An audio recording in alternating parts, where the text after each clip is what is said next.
up, everybody? Welcome to Movies to Watch Before You Die. My name is Gab. I'm here with my cousin Dylan, and we are going to be talking about one of my favorite movies, a movie that I am positive everyone needs to watch before they die, and that is the 1984 smash hit Johnny Dangerously, starring Michael Keaton. This is a movie that most people I've encountered have never seen before. Dylan, this was the first time you've watched it, right? Okay, Gab. So I'm going to interrupt past us for a moment to come with, I don't want to say present us because that's still not right in the space-time continuum, but more present us because we have a piece of fan mail. All right, let's go. What do we got? Okay, so Scotty Cameron, who also commented on YouTube about us, and I know watches Jump on the Batwagon, so shout out to you, Scotty. He messaged us and he said, "Hey, Dylan and Gab, great show. I definitely agree with Dylan here. Ugh. I just want to reiterate, he agrees with Dylan. Yeah, Hot well, Fuzz we're not is friends. great. You don't have to be. He's my favorite listener right now. In fact, listening to this episode prompted my rewatch of Hot Fuzz, so I'd noticed the things Dylan pointed out in the movie. I never knew Michael was the Hound until Dylan pointed it out. I guess Michael being bald blindsided me. I'm just saying, it's a great movie to rewatch. You can notice things every time. Okay, all right, and? I did recognize Cate Blanchett. I know her voice too well. Timothy Dalton was a treat too. I didn't remember Hot Fuzz being as violent as it was, but it was a while since the last viewing. All around a great movie and a lot of fun. Simon Pegg is one of my favorite actors. I mean, he does play me in Star Trek. Scotty. I get that. I hear it. A recommendation I have as a movie to watch before you die is Vampire's Kiss. That movie was a lot of fun and extremely hilarious. Definitely a film worth considering if you're interested in discussing it. Sincerely, Scotty. Do you know the movie Vampire's Kiss? No, I've never heard of it in my life. Is that the one where Abraham Lincoln is a vampire? Or was that a different movie that I'm also going to Are you hate? thinking of Abraham Lincoln Vampire Hunter? Yes, I am. That I did hate that. I saw that in theaters, but Vampire's Kiss. You saw that? Wait, hold on, back up. I did. You watched that movie? I saw it in the theater and I hated every second of it. Who did you, of your own volition? Yeah, Giselle and I saw it with a group of friends, and I remember everybody but the two of us enjoyed it, and we were like, "This was trash!" Like the whole time. I think paid maybe money? Yeah, American dollars? Significant. Yeah, they were not Buffalo nickels. Holy shit! Well, that's on you. Yeah, I regret it to this day. I could have, that could have been in a 401k. Could have been some kind of trust. You could have spent it on drugs, honestly. I could be 100 by now. Yeah. All right. So hold on. So Vampire's Kiss. Have you heard of this movie? Do you know this movie? I've heard of it, and I guarantee you at least have heard of aspects of it because it stars Nicolas Cage. Ugh, I hate it already. Okay, first of all, I'm definitely putting Face Off on the list now of movies we have to do because even though you'll hate it, I love it. Face Off. Is that the movie where Nicolas Cage plays his own twin? Because we had to watch that in film school. No, that's adaptation. Also a great movie. Oh, yeah, that's a good movie. Face Off is a less well-written movie where he and John Travolta switch faces and become each other. Really stupid, really great. Okay. Vampire's Kiss, though, I haven't seen it. I know that he thinks he's becoming a vampire in the movie. I don't think he actually is. I think he thinks he is. But that's that movie. Have you ever seen that clip of him doing the alphabet? No. Maybe I shouldn't say anything more about it because I've seen clips of it and I'm like, it's pretty funny. Okay. Well, don't say anything more. Let's definitely add it to the list. Okay, Scotty. Well, listen, I don't like you either. I think your opinions are wrong and silly. She was gonna say stupid. She was gonna call you stupid. I was gonna say stupid. I was, and then I was like, let me be nice.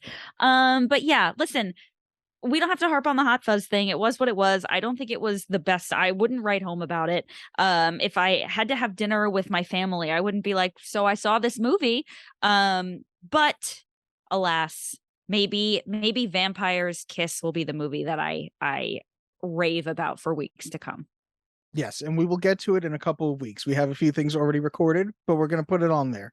Yeah. So thank you, Scotty. And I'm looking forward to the day that you agree with me. It will be the day hell freezes over. All right. Thank you, Scotty. We look forward to more fan mail at movies2watchbeforeyouDie@gmail.com, or you can send us a voice message at anchor.fm/movies-to-watch. And should we go back to further past Gavin Dylan now? Let's do it. That's the noise. That's the noise for us going back. Back. I had never even heard of this movie. I got half an hour into Johnny English, and then I said, oh, wait, this is the wrong movie. No, I did watch the right movie, but last week when we were talking about it, I was like, the Rowan Atkinson movie? That's what you want me to watch? That's hilarious. Yeah, not a well-known movie. which is funny because this, honestly, the only reason I've ever seen this movie is because it's one of my mom's favorites. So she bought it for me on DVD and was like, trust me, watch this. And that's when it became one of my favorites. That was probably like 15 years ago at this point. But this movie has it all. It is a spoof on 1930s gangster films. It has Weird Al.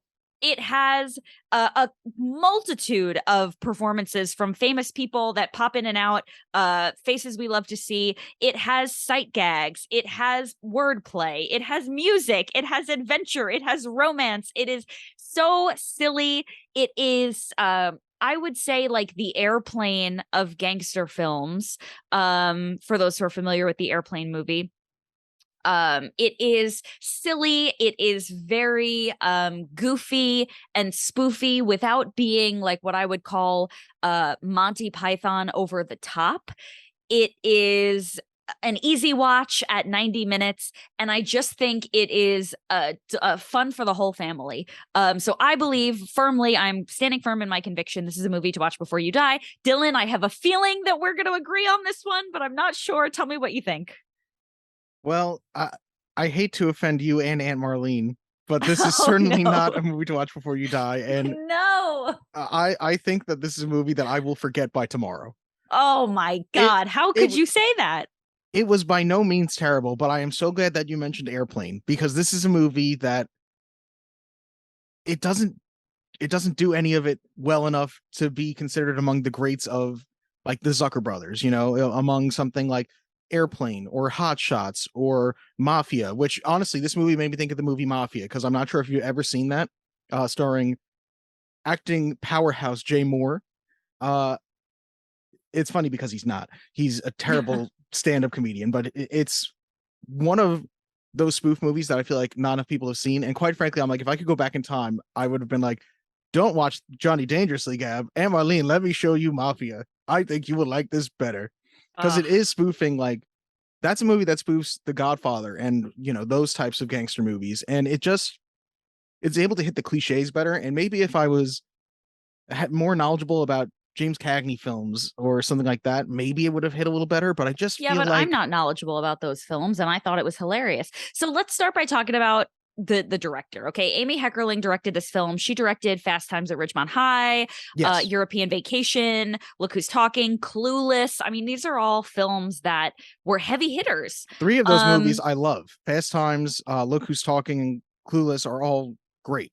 Great films. Yes. And I think where maybe this film is different from those is that it's so much more of a spoof than those films. So obviously there's like a little bit of a different style there. But I mean, this movie, like the way that the plot unfolds, I just think is so hilarious. And the drama, like, so let's backtrack a little bit. Because I'm gonna venture to say that most people listening have not seen this movie. So Johnny I'm willing Kelly, to say most people, period, have not seen this movie. Yes. I mean, maybe. Johnny Kelly he's a young boy in 1935, and his mother needs an operation. She apparently, as the movie goes on, she needs multiple operations. And luckily for him, they're all on sale for like $49.95, but he's got to make the money somehow. So he winds up working for this crime family, and he becomes this gangster known as Johnny Dangerously. And, hilarity ensues. At least the middle of the movie, there's a common enemy that the gangsters are fighting named Roman Moroni, and he just butchers the English language. And I think this is the quotability factor is through the roof. He cannot speak English. He calls them fargan ice holes. He says, you bastages. It's hilarious. I mean, as a kid, you're like, it's so hilarious because you know what words he's trying to say. It wasn't hitting me that right. And you know what? I go back to it's so funny. The movie Mafia does the exact same bit. And obviously Mafia came out afterwards. So I don't know if, maybe these two movies saw each other, which sounds like a stupid thing to say, but it's already left my mouth. He literally says at one point, you bastaducci. So I'm like, oh, that's like the same bit. And my feeling was Johnny Dangerously. I was like, it was funny the first time, but it wasn't that funny to do it 10 more times. Oh, also, God. I'm sure this has nothing to do with it, but Roman Moroni is just funny to me because there's a Batman villain named Salvatore Moroni who's also called the Roman. And I was funny. Like, I don't know if that's a reference, but if it's not, that's quite the coincidence. It could be. It definitely could be. Well, let's talk about the cast. I mean, Michael Keaton, Joe Piscopo, who's hilarious in this film as Joe Danny Verman. Piscopo is the MVP of this movie. And like it's not a big role, and he only shows up to do like mostly the same joke, Yeah. but he hits it out of the park every time, and he plays dastardly quite well.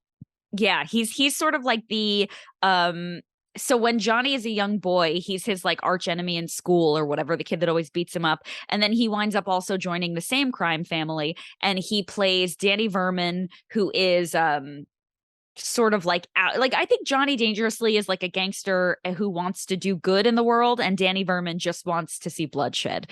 So they kind of foil one another. But we've got Mary Lou Henner. We have Maureen Stapleton as Ma Kelly, who I think steals the show. Yes, she's also great in every scene she's in. Hilarious. Peter Boyle as the head of the crime family. You've got Danny Danny DeVito, lest we DeVito. forget. Let's talk about Alan Hale Jr. So he's the one that is the police sergeant who's calling out all cars when they're trying to get away, calling all cars, calling all cars. That's Skipper from Gilligan's Island. Like from the Gilligan's Island? The one and only. I don't know what other Gilligan's Island there could possibly be, but I'm like, wow, really? In my head, like those people only exist in that show because I know. I'm guessing Gilligan's Island is around the 1960s, but I'm like, they were all dead by then. Like in my head, I'm like, they couldn't have existed by 1980, 84. Yeah. Yeah. I mean, stacked cast, people walking in and out. I love this movie, and I think it hits every time. I think it is such an easy watch. The humor, like there's a lot of like sexual humor. There's a lot of like penis humor. There's a lot of there's like the classic scene where the guy selling newspapers, he's blind and he gets hit in the head with a newspaper, and then all of a sudden he can see, probably the but best he's bit deaf. of the movie. Then he's deaf, but he gets hit in the head, and then he can see and he can hear, but he has amnesia. Like yes, it's that so, had me it's laughing. so That was silly. good. Did Giselle watch this with you? She did not. Damn it. I probably did not watch this at the most conducive time for comedy either. It was like 7:30 in the morning, and I had this on. Yeah. I've done that. Now, I will say it was funny, but I don't think anything is going to really stick with me. That's my only problem. Maybe the blind guy bit, but I think I just kept wanting it to go over the top more because it's the very same vein as your Airplanes, Hot Shots, Scary Movie. And I love those kinds of movies. You know, I don't know if you've seen, like, have you seen Hot Shots Part 2 or No. Have you seen both Airplane movies?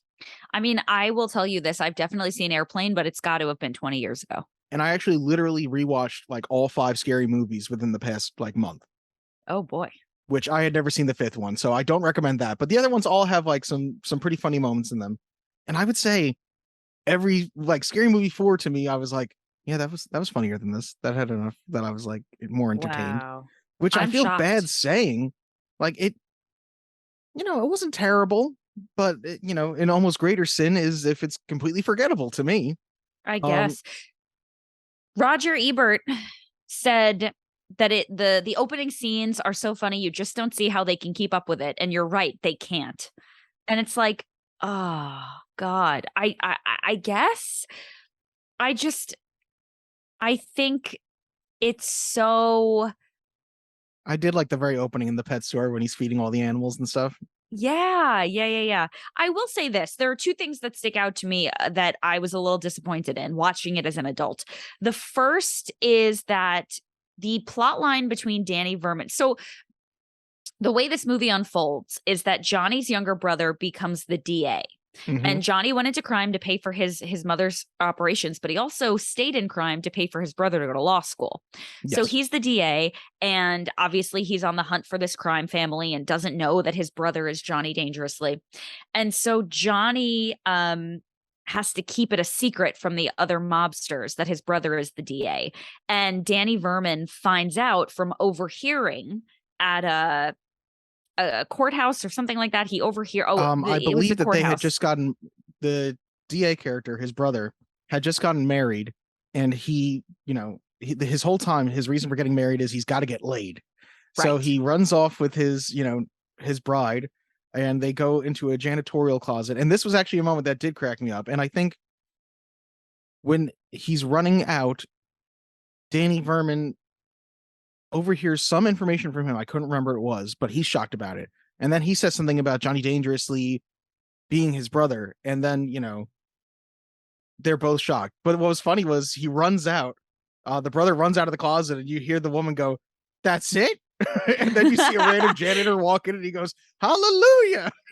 It was so funny. It's a funny movie. She's like, she can't believe that they were only in there for like 15 seconds when he runs out, because he finds out that Johnny Dangerously's brother. I don't know. Either way, Danny Verman receives this information that Johnny Dangerously and the DA are brothers. But I was like, that what a major plot hole, because in the beginning you see Johnny Dangerously and Danny Verman as kids, like Johnny Kelly and Danny Verman fighting. And you're like, if they knew each other as kids, and they even acknowledge when they both are in the same crime family that they knew each other as kids, I'm like, then you know that he's really Johnny Kelly and that his brother is the DA. Like, I was that not was even thinking about that. But also Danny Verman does seem like a character who's pretty like stupid. So I could see him just like somehow still not connecting it. Sure. There was one moment when he is a kid too that I was like, I was so desperately hoping it was gonna go further. Not to keep comparing it to other spoof movies, but there's a moment in Hot Shots where Hot Shots is parodying Rambo and stuff like that. And he shoots a couple henchmen, and all of a sudden in the corner of the screen, it starts like a kill counter for how many people he's shooting. And the gun just gets bigger and bigger as more bullets are shooting. And you just see the number go up and up until it says like Arnold Schwarzenegger, Sylvester Stallone. Unbelievable, Yeah. And there's a moment where he's throwing newspapers, and he's then in the club, and he throws a newspaper, sort of like the way, I can't believe I'm mentioning Batman again, with Michael Keaton. How can I not? He throws the newspaper out, and it hits the guy's hand, and it knocks the gun out of his hand. And I was like, oh my God, so he's going to take out all these guys with newspapers. Is that what's going to happen? And instead he throws two newspapers, and then it just like sort of ended there. And I was like, oh, okay. And I think I just kept waiting for more, for it to be over the top. And like, it's nice that it was a tight 90 minutes, but I'd rather it be 100 minutes if it's going to go extreme in the hilarity. You know what I mean? Like, I want you to give me everything in terms of the humor. I love acknowledging background jokes, and, it's like we were talking about with Hot Fuzz. I love when I can rewatch the movie and notice new things. And I noticed things on this watch that I was like, oh, I bet if I watch this again, I'll notice more stuff in the background. Like, I love the bathroom saying henchmen and henchwomen. Yeah. The license plate says like, I'd rather be stealing or something. Yep. I like little things like that, but I just wanted the stuff that was right in front of me. I was like, go bigger, go all the way with it. Yeah, but I think that's part of what I actually enjoy about it, is that those movies that go so over the top, where it's like it becomes like so slapsticky, where you're just like, okay, I get it. Like it's okay. I like that this movie like kind of touches and then moves on, and it's like, haha, and that's it. Because otherwise I think it just gets to be like too much. I do agree that there is when you go that big, you can miss, but I'd rather, it's like, if you were a baseball player, would you rather hit a single every time, or would you rather only get a hit every other time, but you're going to hit a home run? You know what I mean? And I feel like this movie had a lot of singles and doubles where I was like, but I was waiting for it to hit it out of the park. And I don't feel like it ever really did that for me. Damn. I'm disappointed. I mean, I get it. It's not bad to have a reliable player who's going to get on base, but that's not the guy that, gets in the Hall of Fame 20 years later. That's not the guy that you remember as being an all-star. It's dependable. It's reliable. Like I said, it's not bad, but if I'm looking back, I'm barely going to remember that it was there, I guess. Well, I'll tell you the other thing that I, as an adult watching back, I was kind of like not totally obsessed with. I can't believe I'm saying this, because I honestly think Michael Keaton is one of my favorites. He's just not attractive enough to play this character. Like, looking at Michael Keaton in 1984, I was like, he's clearly balding. Like, his hair, like he is on thin ice with that head of hair. And he just doesn't look like, and they made all the women like love him, and I get that he's powerful and he's got like this good attitude, and he's like a ladies' man, but I'm just like, he's just not hot enough. They also do this thing, and I think maybe it is just a staple of the old time films, because I think I've seen clips of James Cagney and it'll be like this, where it's just there's a heavy makeup around the eyes. Like it looks like he could step out of Johnny Dangerously and go into Green Day if he needed to. Yes. Yeah, I agree. And I think that is sort of like a period thing because they all kind of look like that. Yeah. I think that but was obviously intentional, but it also still, it stood out to me. And also, it's just the way of speaking. It was a little too much with the 1930s accent, where every kind of thing being said like this, it kind of gets old after 70, 80, 85, 87 minutes. And then by that point, I was kind of done with it. I guess, yeah. Yeah. I think Joe Piscopo was the best part of the whole movie, if I'm being honest, like Yes. watching back now. And he has that running bit where he'll say, "Don't put me on a hook. My father put me on a hook once," and he'll hold up the one finger. And each time I found that, like, no matter what he was saying, when he was saying that, I was like, "Oh, that's pretty funny. That got me." See, but like I find myself, because I'm gonna tell you, the last time I watched this movie, I was probably in high school. So we're talking about like 12. Is that right? How old are we? Yes, roughly 12 years ago. We Like graduated 12, from high school in 13 like years ago. 2010. Oh God. Yeah, 2010. So we're talking like 14, 15 years ago, I would say comfortably, that I watched this movie. And I still say, like, eh, oh, I went into that store once. Like I just say it's part of my like vernacular. I just say it. Even like, oh, that Fargan, like, not that I say that a lot, but like that is something that will come to mind if somebody says like, I don't know, like a substitute for a curse, like I'll think of that movie. I think it has a lot of quotability. It's interesting that it has that quotability to you. And You there's like a couple of moments, like I wrote down a couple of like lines that I did find funny. Like I fulfilled a lot of people's predictions about me. I became a real scumbag. I was just like, okay, that's pretty funny. It's so good. We had 14 mouths to feed. Were there a lot of kids? No, they ran a kennel. Like I was like, I was like, oh, that's funny. What was the one moment that I was like really got me good laughing? What?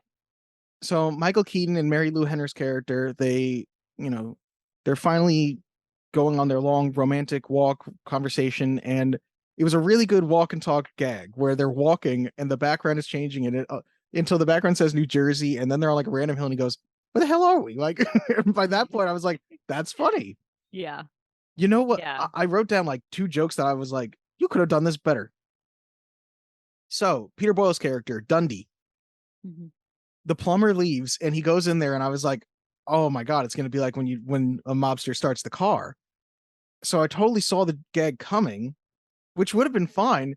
But then to not have the conviction to like kill him, he like walks out and he's like still holding the handle of the toilet. I was like, that's funny, but he should be dead. Like it'd be way funnier if the only thing that came flying out of there was that cigarette holder, and that was like the last vestige he had of him or something like that. Yeah. And so I was like, well, this is much by that. And there was one at the Atlanta Genital Institute, because they're talking about testicles at some point with the brother.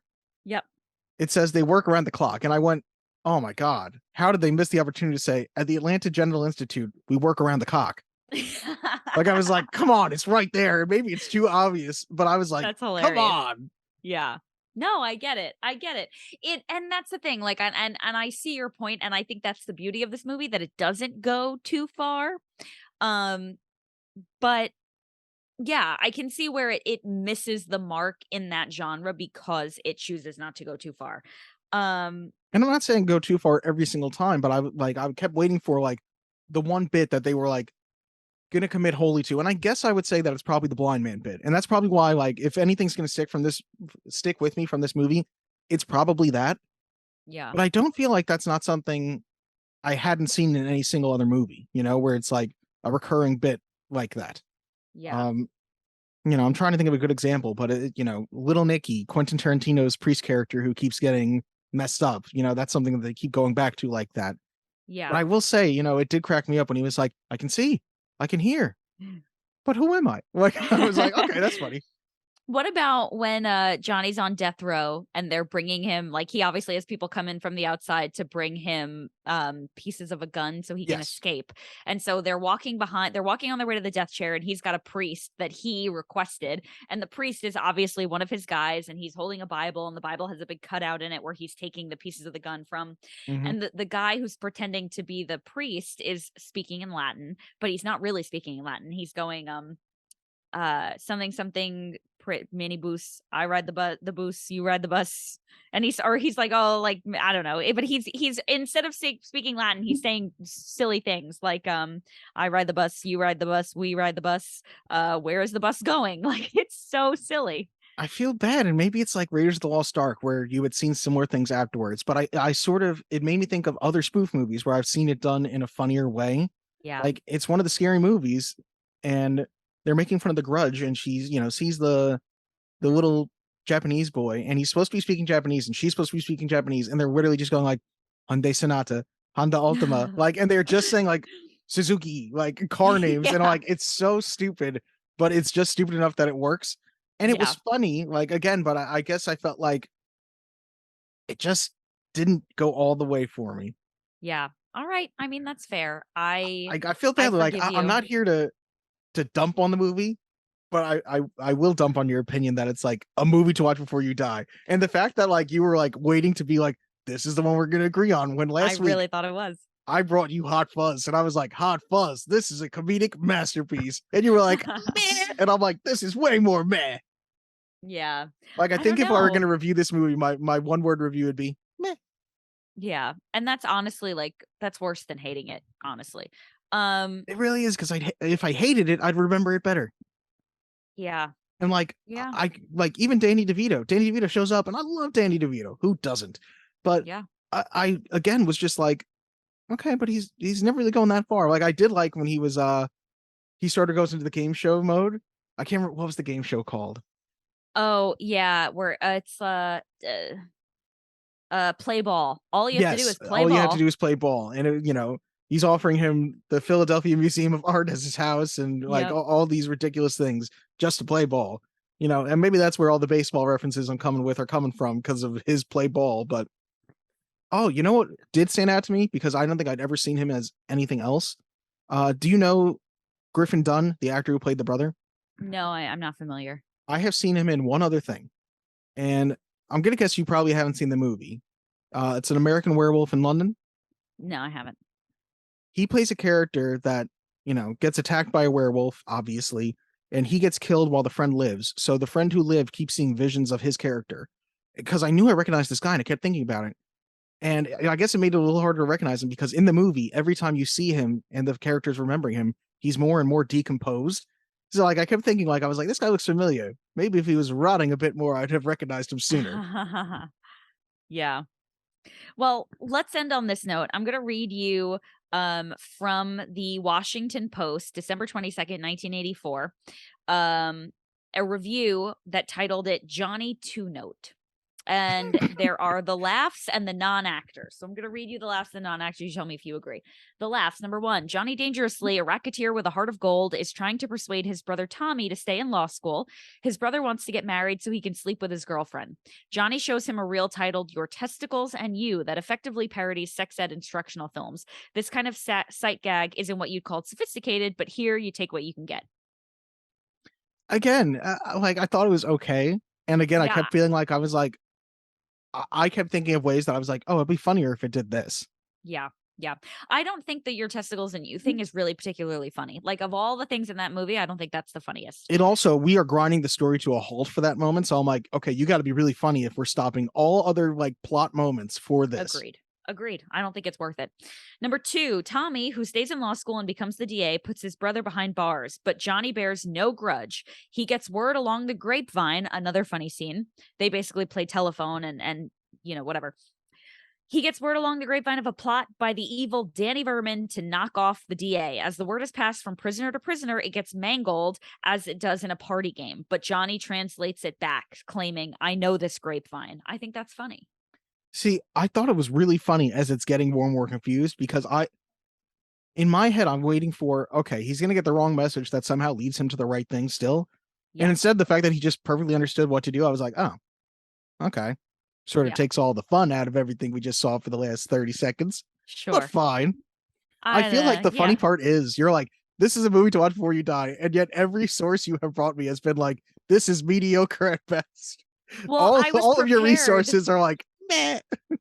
I was prepared to argue them, but like you're just you're not giving me a huge case to argue. Like, yeah, it's silly, but it's not bad. Like it's good, but it's not bad. It's not great. Like, yeah, I'll meet you there. I think part of me is like, all right, maybe there's some nostalgia involved in this for me.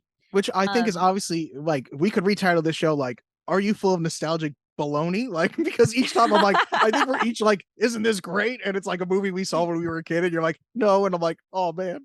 Yeah. But I Well, just felt honestly, like like that could be an alternate title to this podcast. And, that's how I've been explaining this to people too. I'm like, yeah, I make my cousin watch movies that I think is good. And then he tells me why he doesn't think they're good and vice versa. And like, that's really what's happening here. I'm just waiting till we reach the ultimate pinnacle of like disappointment, where it's like one of our favorite movies ever. Like, I know that at one point we were talking about Forrest Gump recently, and Yeah. I unabashedly love Forrest Gump, and you were telling me how it's not good. And I'm like, I'm so glad we're not recording a full episode of that, because I think you would just hear me in the background like, oh man, oh no. Yeah. Yeah, probably. But when we do agree on one, it's going to be a good moment. So let me read you the non-actors. Okay. So it says Keaton, after his riveting turn in Night Shift, has become a one-note bore. Keaton has a physical riff, he jiggles, and one facial riff, mock appalled, with his eyebrow raised, his nose wrinkled in disgust, and his lips peeled back from clenched teeth. That hurts my feelings, if I'm being honest, but okay. It's a bit harsh.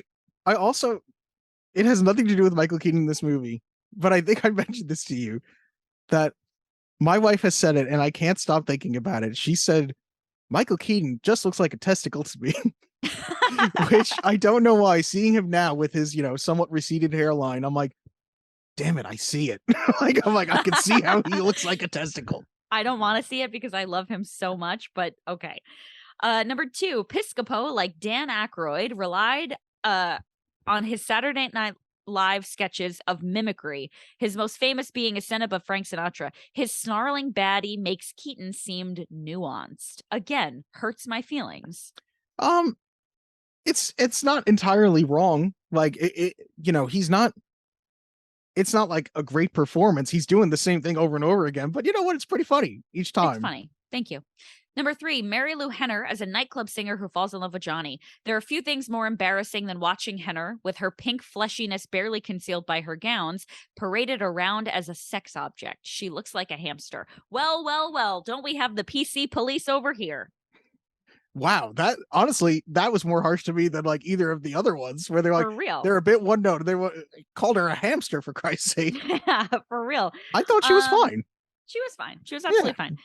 Lastly, it says, the great shame is that this mess belongs to director Amy Heckerling, whose gentle touch made Fast Times at Ridgemont High so much more than a teen sex comedy. Heckerling seems lost and distracted here. The framing is careless, and the film moves with a stuttering pace. Why is this talented director being channeled into projects like this? Johnny Dangerously, now playing at area theaters, is rated PG-13 for violence and occasional profanity. Wow, that if this has at all interested you, you can now find Johnny Dangerously at like, yeah, I don't think a lot of people were racing to find showtimes after that review. Yeah. It is funny. I didn't think about that. This came out after Fast Times. Have you seen Fast Times? No, I haven't, but I know that that's one that is on the list. Oh, Gav, that's why it's on the list, because you have to see it. Okay, we will. Okay, sorry. The last thing I'm going to say about this is that, now I forgot what I was going to say. God damn it, Dylan. For me to go, Gav. So in my research, I watched a YouTube video of Michael Keaton talking about the movie Spotlight, in which he tells Savannah Guthrie of the Today Show that there are a lot of people in the Vatican who are huge Johnny Dangerously fans. So shout out to Catholicism. That's the only shout out Catholicism's getting on this show, I predict, but okay. That's because like truth. Spotlight is like the least shout out to Catholicism movie I can think of. I know. Well, apparently the Vatican, I don't want to talk about Spotlight, but the Vatican praised it, which seems like one of those like, by that point, they'd look bad if they said anything bad about it. It's a little late to be like, maybe we were a little too harsh on those priests. Like, yeah. But apparently the Vatican really liked Spotlight, and they also really like Johnny Dangerously. So shout out to them. I mean, I don't really trust the Vatican for a great sense of humor, but okay. Well, you know what? I don't really trust you for a great sense of humor anymore. So how about that? Like, I wonder what the Pope thinks is funny. Ooh. Well, the Pope shows up in this movie, by the way. So Oh, that's true. Dom DeLuise as the Pope. yeah, great. All right. So listen, you have a terrible sense of humor. You don't know what you're talking about, and you're not that attractive. So here we are. What are you gonna do? You've really It hurt my takes one feelings to now. know one. Great. Well, we are related. Yeah. So All right. we share all Well, that in common. what is this, episode 4, and we still haven't agreed? I hope to someday agree on one. I have my Mhm. next movie. Should I let you know what it's going to be? Yeah, why not? Let me know. Okay, so since Kevin Smith is on tour with this movie right now, with the third in the trilogy, I figured we should go back to the original because I don't think you've seen it. Clerks? Have you seen the original Clerks? No, I haven't, and I just like already know I'm gonna hate this movie. So, all right. Fantastic. Looking um, forward to it. yeah, this So is you're gonna be saying great. this won't be the one we agree on? I mean, listen, I don't know. I just know a lot of people from high school that love this movie whose opinions I definitely disagree with. So I think I'm gonna hate this movie. However, I just want you to know, like, the past 2 episodes, you and I have been kind of gentle with one another because they've been movies that we didn't hate, but like we also probably wouldn't call a movie to watch before we die. I have a feeling if this movie is the way that I think it is, that I'm going to absolutely hate it. So come prepared for a battle because I am not going to be nice. I'll be prepared to defend. And quite frankly, if you want me to be harsher about this movie, I would say that I think we were harsh enough that it's abjectly forgettable. And you're Yeah. like, quite frankly, this isn't one to even have on in the background, Gav. We were saying Hot Fuzz, you could have it on in the background at least. And you can't even have this on in the background. If this was on in the Lies. background, I'd stop paying attention. I would If this fold was on in clothes the over this, background, I'd Gav. sit my ass down and watch it. I'm just saying. I still have the DVD. So how about that? And I bet you they haven't even released a Blu-ray of this. You know what? Actually, we've got 2.5 minutes left, and I'm going to use the internet, my friend and yours, to Google. Whoop, I just dropped my microphone. Apologies. Johnny Dangerously Blu-ray. Let's This is see. Do they riveting. have it? Do they have it? You bet your sweet fucking ass they have it. Whatever. Yeah, Michael Keaton's a big So- name. Yeah, all right. Whatever. Johnny Dangerously. Shout out to everybody who loves Johnny Dangerously. If you like this movie, if you've even heard of this movie, please let us know. I'd love to know that there are other people out there who have seen it, even if you think it's forgettable. Let me know. Yeah, tell us if you think it's good or terrible. Either email us at movies-to-watch-before-you-die@gmail.com, or you can send us an audio message at anchor.fm/movies-to-watch. And it's going to take us a while to catch up because we have filmed a little bit in advance, but we'll talk about what you said on the episode.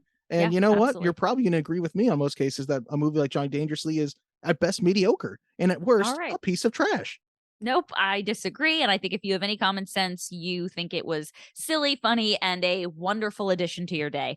That's all we have time for today. Thank you for listening to Movies to Watch Before You Die. I'm Gab. I'm Dylan, preemptively angry about Gab's reaction to Clerks. See you next All right. week. Now I'm really angry. This is fucking war.